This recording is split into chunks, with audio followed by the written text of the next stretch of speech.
හිටපු ජනාධිපති මෛත්‍රීපාල සිරිසේනට අල්ලාසෝ දූෂණ චෝදනා විමර්ශන කොමිෂන් සභාවෙන් අද කැඳවීමක් කර තිබුණා.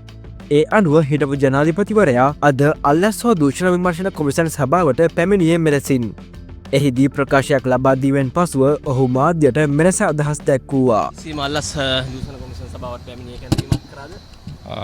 කැඳවීමක් කරලා තිබුණා මීට අවුරුදු 15කට විතර පෙර ශ්‍රී ලංකා නිදහස් පක්ෂයේ මූලස්ථානයේ සිදුවෙච්ච මූලස්ථානයට සම්බන්ධ ආයතනයක වංචා දූෂණයක් සම්බන්ධයෙන්. එතකොට ඒ සම්බන්ධයෙන් පැහැදිලි කර ගැනීමක් තමයි මට එන්න කියලා කරගත්තේ. ඉතින් ඒක නිසා මේ මම මේ පැහැදිලි කිරීම කළා. හොඳයි බොහොම ස්තුතියි. මොකද ඉතින් දැන් කැඳවීම කරනව නිතරම අල්ලාස් දූෂණ කොමිෂන් සභාව. ඔව් ඒක ඉතින් ඒ ගානක් නැහැ. ඉතින් ඔය අපි ඉතින් එන්නේ බෑ. ඉතින් එන්න කිව්වා මේ රටේ නීතියනේ.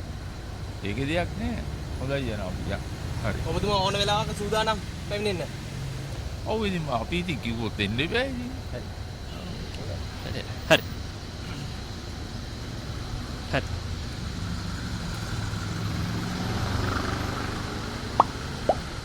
මෙවැනි නවතම පුවත් ඉදිරියටත් බලන්න සබස්ක්‍රයිබ් කර රැඳී සිටින්න අප සමග.